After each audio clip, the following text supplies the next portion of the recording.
Liberty school દ્વારા આયોજિત online video લેક્ચરમાં તમારું ફરીવાર સ્વાગત છે। તો વિદ્યાર્થી મિત્રો, અહીંયા આપણે સ્વાધ્યાયના પ્રશ્ન ગણતા હતા, દાખલા ગણતા હતા। એમાં આપણે 23મો દાખલો આગળના વિડિયો લેક્ચરમાં પૂરો કર્યો છે। અહીંયા આપણે 24મા દાખલા તરફ જઈ રહ્યા છીએ।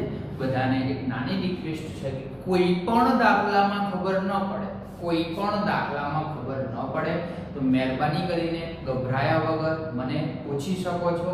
WhatsApp કરવાનું છે મારા નંબર ઉપર કે સાહેબ આ મારું નામ છે અને મને આ દાખલામાં ખબર નથી પડી, હું તમને સમય સંજોગો અનુસાર તમને રિપ્લાય આપી શકીશ। ક્લિયર છે? પણ તમે પૂછશો તો મને ખબર પડશે કે તમને આ ડાઉટ છે। જો તમે એની અંદર પૂછશો જ નહીં તો મારા મગજમાં કોઈ ખ્યાલ નહીં આવે એવું જ માની લઉં છું તો બધા વિદ્યાર્થીઓને ક્લિયર છે। ક્લિયર છે? લગભગ દાખલા સહેલા છે, કોઈ જગ્યાએ કોઈ કન્ફ્યુઝન રહેતું નથી, પણ કદાચ સમજવામાં ઘણી જગ્યાએ કન્ફ્યુઝન હોય છે। ઘણા બધા વિદ્યાર્થીઓ પૂછે પણ છે કે સાહેબ આમાં હજુ મને થોડું કન્ફ્યુઝન છે, હું એમને સમજાવું છું। સામાન્ય ડાઉટ હોય છે પણ તમારા મગજમાં મોટું સ્વરૂપ ધારણ કરે છે। ક્લિયર છે? તો કોઈ પણ પ્રકારનો ડાઉટ હોય તો મહેરબાની કરીને ગભરાયા વગર મને પૂછી શકો છો। તો અહીંયા આપણે 24મા દાખલા તરફ જઈએ। શું કહેવા માંગે છે? રકમ આપેલી છે, બરાબર સમજો। ક્લિયર છે? પહેલા રકમ સમજશો, દાખલો એકદમ ઈઝી છે। શું કીધેલું છે? નીચેની રાસાયણિક પ્રક્રિયા પ્રમાણે ડાયનાઇટ્રોજન અને ડાયહાઇડ્રોજન બંને ડાય લીધા છે, એકબીજા સાથે પ્રક્રિયા કરીને એમોનિયા વાયુ ઉત્પન્ન કરે છે। ક્લિયર છે? તો આપણે પ્રક્રિયા શું લેવાની છે બરાબર સમજો। અહીંયા આન્સર લખું છું કે N2 3H2 શું બનાવે છે? 2 એમોનિયા બનાવે છે। તો આની તત્વ યોગ મિતિ મારે લખવી છે। શું લખવી છે? તત્વ યોગ મિતિ। તો આ અહીંયા N2 આપેલા છે, કેટલા મોલ આપેલા છે? 1 મોલ। H2 છે, કેટલા મોલ છે? 3 મોલ, કારણ કે આપણે N2 3 મોલ H2 અને આની તત્વ યોગ મિતિ કેટલી છે? બરાબર સમજો।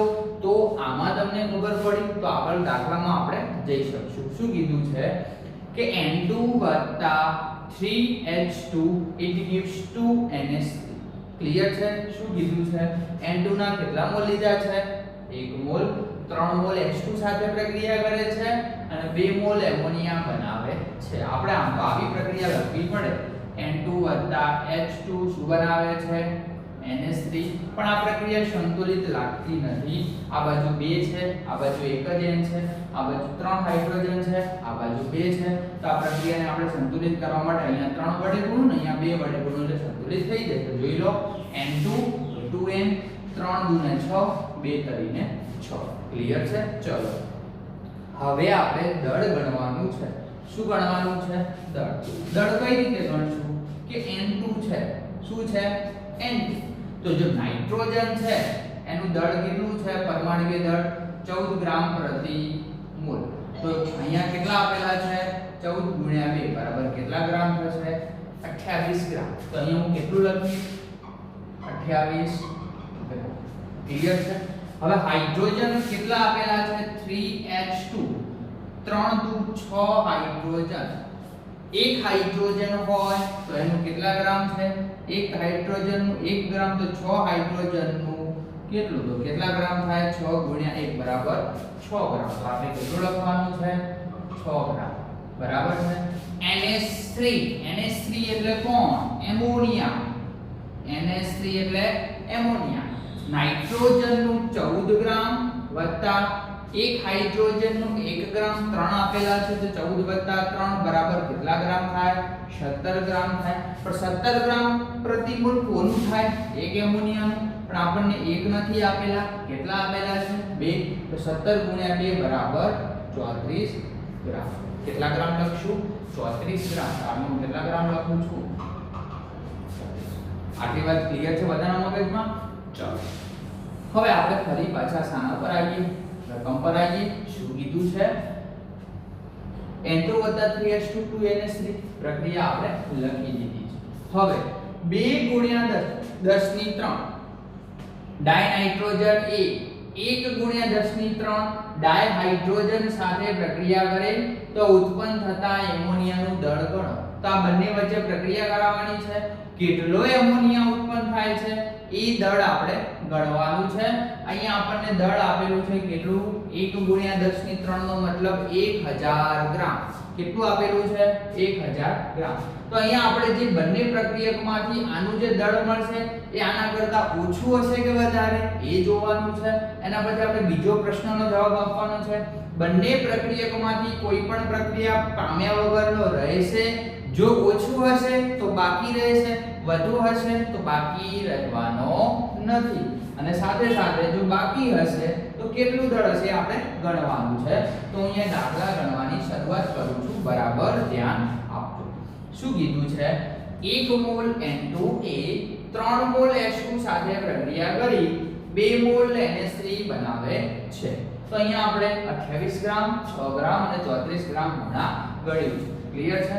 તો અહીંયા આપણે લખી શકીએ કે NH3 બને છે, પણ NH3 કઈ રીતે બને છે? બે પ્રક્રિયકને ભેગા કરીને. કયા બે પ્રક્રિયક લેવાના છે? N2 + O2. તો N2 કેટલા ગ્રામ લીધો છે? તો 28 ગ્રામ N2A કોની સાથે પ્રક્રિયા કરે છે? 6 ગ્રામ H2 સાથે પ્રક્રિયા કરે છે. તો આપણને અહીંયા કેટલું આપેલું છે? 2 * 10³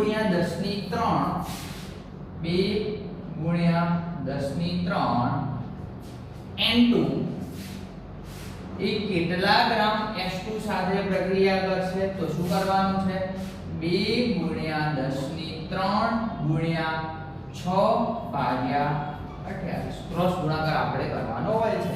100 માંથી 48 માર્ક્સ આયા છે તો 50 માંથી કેટલા? 50 માંથી કેટલા? તો આપણે શું કરીએ કે 50 * 48/100 બરાબર છે. તો એ જ કે આટલામાંથી 6, 28 માંથી 6 છે તો આમાંથી કેટલા? તો 2 * 10³ ઘાત * 6/28. તો એ આપણને કેટલું મળે છે? 428.57 428.57 ગ્રામ. ક્લિયર છે?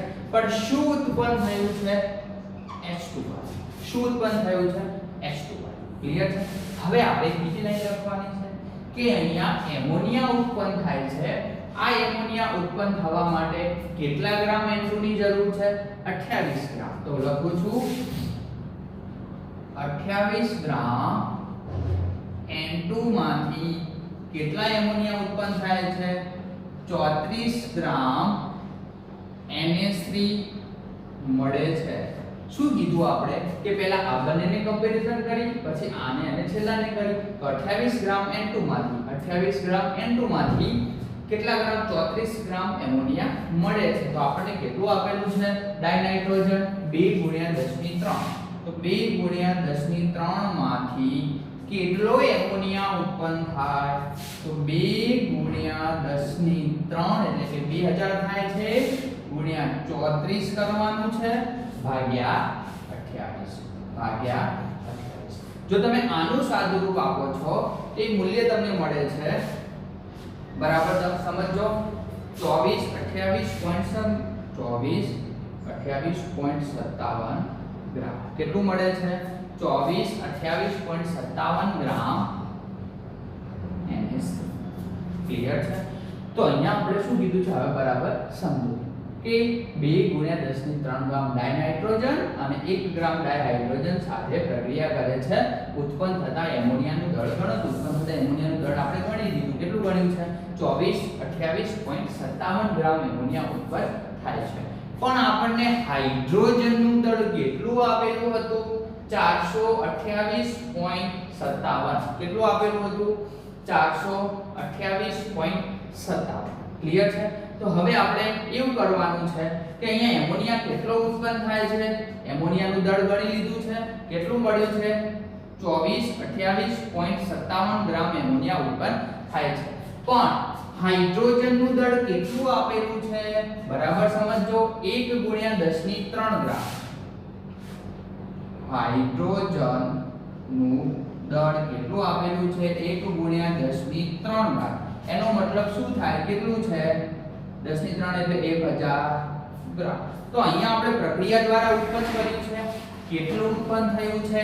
428.57 ગ્રામ H2. અહીંયા આપણને આપેલું કેટલું છે? 1000 ગ્રામ. તો અહીંયા 1000 માંથી આટલું બાદ કરીએ તો H2 તો વપરાયા વગરનો બાકી રહેવાનો છે. ક્લિયર છે? બરાબર સમજો. જો અહીંયા 428 જેટલું આપણને મૂલ્ય મળ્યું હોત ને તો એ પ્રક્રિયા પામ્યા વગરનું બાકી નહીં હોત. તો અહીંયા આપણને બીજું શું કીધું? બંને પ્રક્રિયકમાંથી કોઈ પણ પ્રક્રિયા પામ્યા વગરનો રહેશે. તો બીજાનો જવાબ શું આવશે? હા, કોણ રહેશે? હાઇડ્રોજન.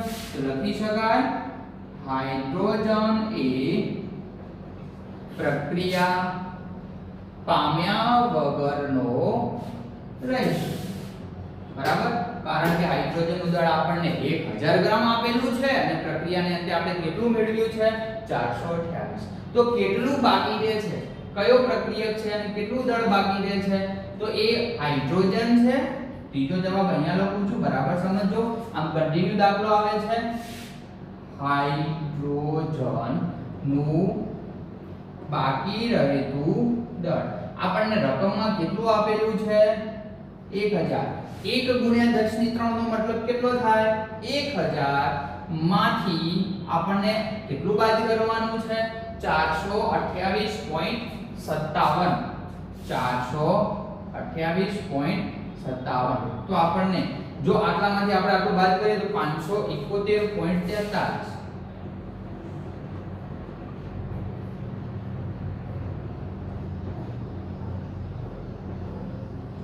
કેટલા ગ્રામ બાકી રહે? 571.43 ગ્રામ H2 બાકી રહે. ક્લિયર? એકદમ સિમ્પલ દાખલો હતો. ફટાફટ લખી લો પછી નેક્સ્ટ દાખલા તરફ જો.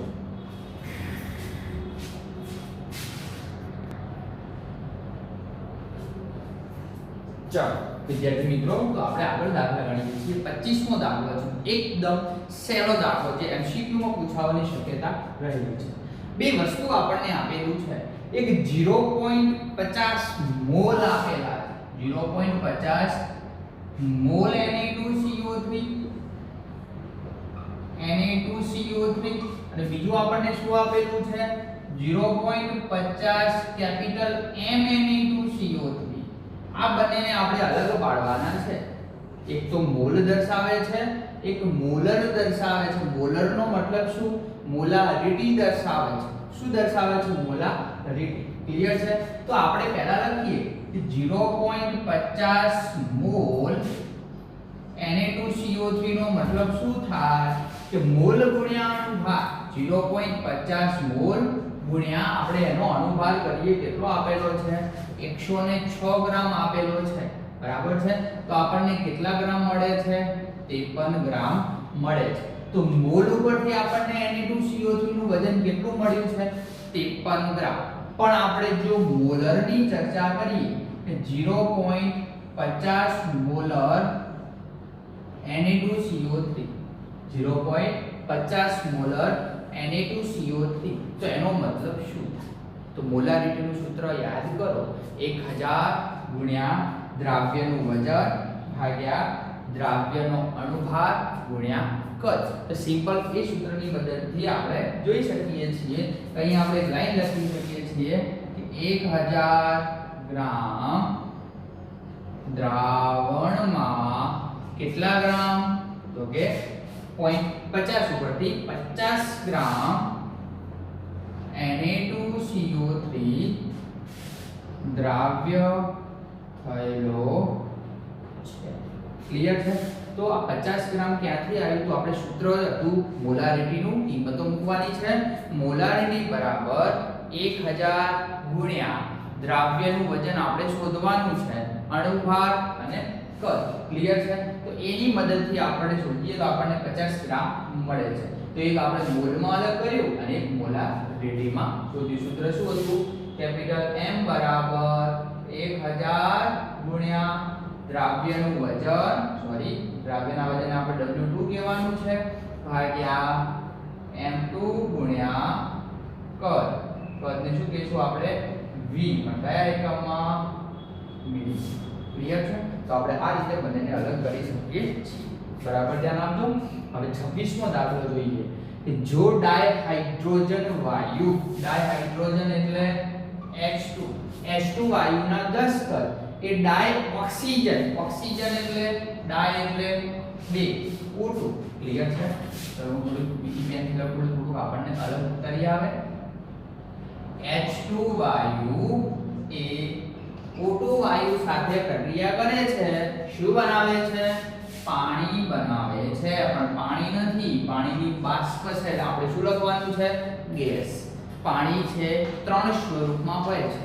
એક H2O S લખેલું હોય એનો મતલબ સોલિડ સ્ટેટ, પાણી ક્યારેક ઘન અવસ્થામાં હોય છે. હા બરાબર. બીજું લખવાનું છે પાણી H2O કૌંસમાં L, પાણી પ્રવાહી અવસ્થામાં હોય છે. હા. ત્રીજી છે H2O ગેસ, પાણી કઈ અવસ્થામાં હોય છે? ગેસિયસ અવસ્થામાં હોય છે. H2 + O2 it gives 2H2O. Clear? પ્રક્રિયા સંતુલિત છે? નથી. અહીંયા મારે ઓક્સિજન 1 છે ને અહીંયા 2 છે. તો આટલે કેટલા કરવા પડશે? 2. તો હાઇડ્રોજન કેટલા થઈ ગયા? 2 × 4. આટલે કેટલા મૂકી દઉં? 2. તો 2 × 4 O2 2 ઓક્સિજન. હવે આપણે અહીંયા તત્વયુગ્મિતિ લખીએ કે આના 2 મોલ છે એ O2 ના કેટલા મોલ સાથે સંયોજાય છે? 1 મોલ સાથે. તો પાણીના કેટલા મોલ બનાવે છે? 2 મોલ. બરાબર ધ્યાન આપજો. જો કન્સેપ્ટ ક્લિયર હશે તો દાખલો ગણી શકશો. H2O2 2H2O, H2 ના 2 મોલ છે, O2 આગળ કઈ નથી, એનો મતલબ શું હશે? 1 મોલ છે. પાણી આગળ કેટલા મોલ છે? 2 મોલ. તો અહીંયા હું લાઈન બોલું છું. 2 મોલ H2A 1 મોલ O2 સાથે પ્રક્રિયા કરી બનાવશે 2 મોલ પાણી બનાવશે. હવે રકમમાં શું કીધું? જો ડાયહાઇડ્રોજન વાયુના 10 કદ, તો આના કેટલા કદ લેવાના છે? 10 કદ એ ડાયઓક્સિજન વાયુના 5 કદ સાથે સંયોજાય અને પાણીનો કેટલા ઉત્પન્ન કરશે? તો આના પરથી કઈ તમને દેખાય છે કે આ 2 હોય તો એના કરતા અડધું મળે અને એના જેટલું મળે. 2 હોય તો એના કરતા અડધું છે, એના જેટલું છે. કારણ કે તત્વયુગ્મિતિમાં જો એક જ મોલ લીધો તો આપણને 2 મોલ મળે છે. તો અહીંયા પણ જોઈને ખબર પડે આ 10 મોલ છે, 10 કદ છે, આ એના કરતા અડધું છે, આ એના જેટલું. તો કેટલું આવવું જોઈએ? 10 કદ H2O ઉત્પન્ન થાય. આ 2 ગ્રામ છે, એના કરતા અડધું છે ને એના જેટલું છે. 10 ગ્રામ છે, એના કરતા અડધું છે ને એના જેટલું છે. સિમ્પલ જોઈએ અને ખબર પડે છે. ક્લિયર છે? ચલો 27મો ક્વેશ્ચન છે. નીચેનાને પાયાના એકમમાં ફેરવો. અહીંયા આપણને શું આપેલું છે? 28.7 pm. pm means picometer. શું? pm means picometer. તો લખું કે 1 pm બરાબર કેટલા મીટર થાય? પીકો એટલે તો 10⁻12 મીટર. ક્લિયર છે? તો આપણને અહીંયા કેટલા આપેલા છે? 28.7 પીકોમીટર હોય તો એને કેટલા મીટરમાં કન્વર્ટ કરી શકશું? તો આપણે લખી શકીએ 28.7 × 10⁻12 ભાગ્યા 1. તો આપણને મૂલ્ય શું મળે છે? 28.7 × 10⁻12 મીટર. ક્લિયર છે? પણ મારે અહીંયા બરાબર ધ્યાન આપજો કે હજુ એક પોઈન્ટ ખસવું છે. ક્લિયર છે? તો હજુ આ બાજુથી આ બાજુ તરફ એક પોઈન્ટ ખસીશ તો શું થઈ જશે? 2.87 × 10⁻11. કારણ કે આની અંદર શું કરીશ? આ બાજુથી આ બાજુ તરફ જતા એક પ્લસ કરીશ તો શું થશે? ઘાત. ક્લિયર છે?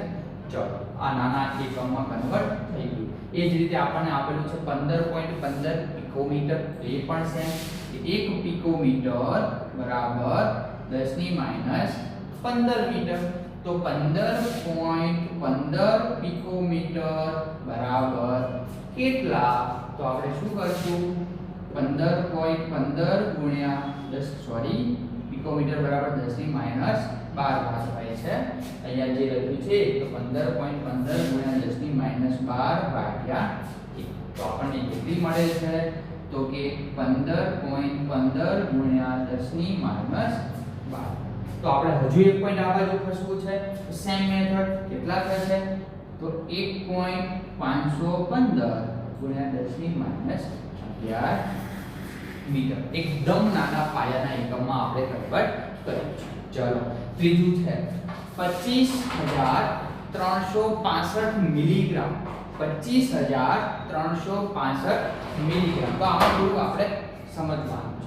તો પહેલા તો આપણે 1 કિલોગ્રામ લઈએ, બરાબર, ધ્યાન આપજો. 25,365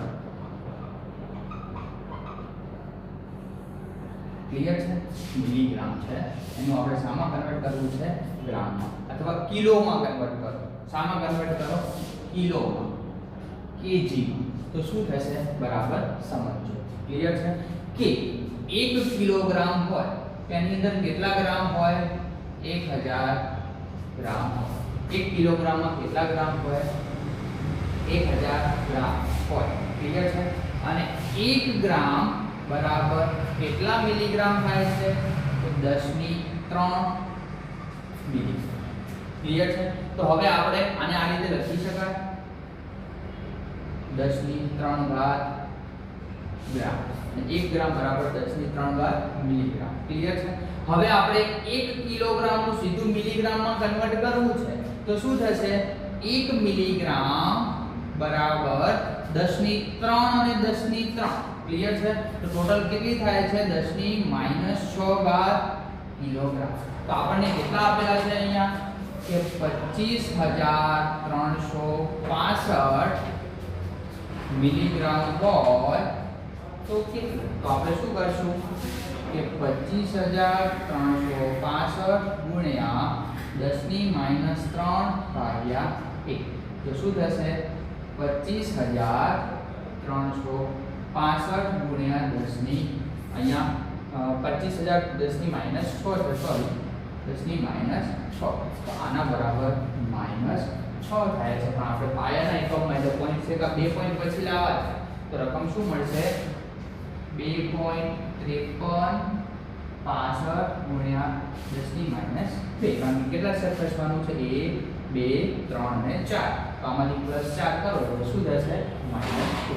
નાનામાં નાના પાયાના એકમમાં આપણે આ રીતે એને ફેરવી શકીએ છીએ. ક્લિયર છે. તો અહીંયા આપણે દાખલા ગણ્યા છે.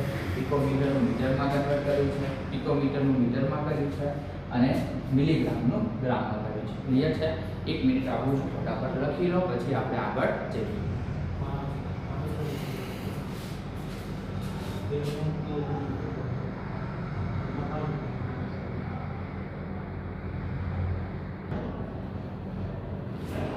ઓકે, તો 28માં દાખલા તરફ જઈએ. આપણે એવું કીધેલું છે કે નીચેનામાંથી શામાં વધુ પરમાણુઓ હશે.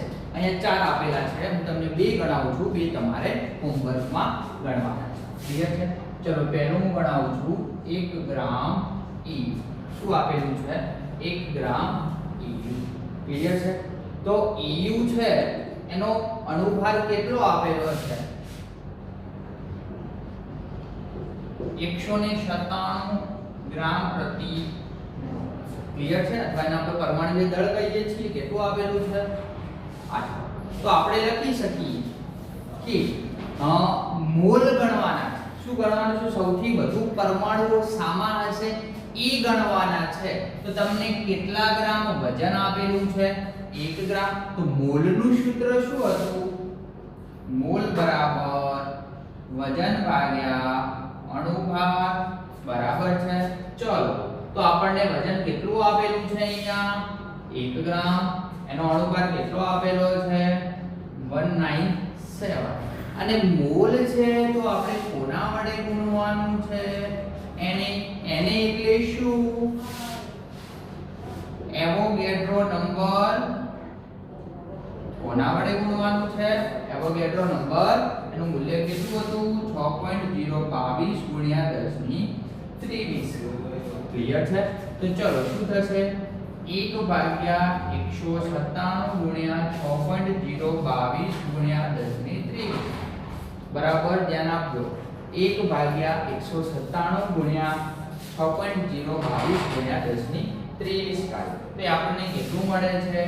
3.05 ગુણ્યા 10^23. બીજું હજુ તમને શોધીને બતાવું. બીજા બે તમારે જાતે શોધવાના છે. 1 ગ્રામ N. 1 ગ્રામ N. ક્લિયર છે? તો n નો અનુપાત તમને આપેલો છે, કેટલું આપેલું છે? 23 બરાબર. તો આપણે સિમ્પલ શું કરશું? 1/23 વજન ભાગ્યા અનુપાત ગુણ્યા n, એટલે આપણને શું મળે છે? 1/23 કરવાથી વજન ભાગ્યા અનુપાત તો મોલ મળે છે, પણ આપણને શું કીધું છે? સંખ્યા શોધવાની કીધી છે. જો કોઈ પણ જગ્યાએ સંખ્યા શોધવાની કીધી હોય તો આપણે એવોગાડ્રો નંબર સાથે એને ગુણી દેવાના. તો શું કરશું? 1/23 ગુણ્યા 6.022 ગુણ્યા 1023. તે મૂલ્ય આપણને કેટલું મળે છે? 2.61 ગુણ્યા 1022. બરાબર છે? એ જ રીતે તમારે મને લિથિયમ 1 ગ્રામ લિથિયમ અને 1 ગ્રામ ક્લોરીન શોધી મારા નંબર પર WhatsApp કરવાનો છે. ક્લિયર છે? અને આની સાથે સાથે આપણે આજનું વિડિયો લેક્ચર અહીંયા પૂરું કરીએ છીએ. બાકીના દાખલા બાકી છે, નેક્સ્ટ વિડિયો લેક્ચરમાં કરીશું. Thank you.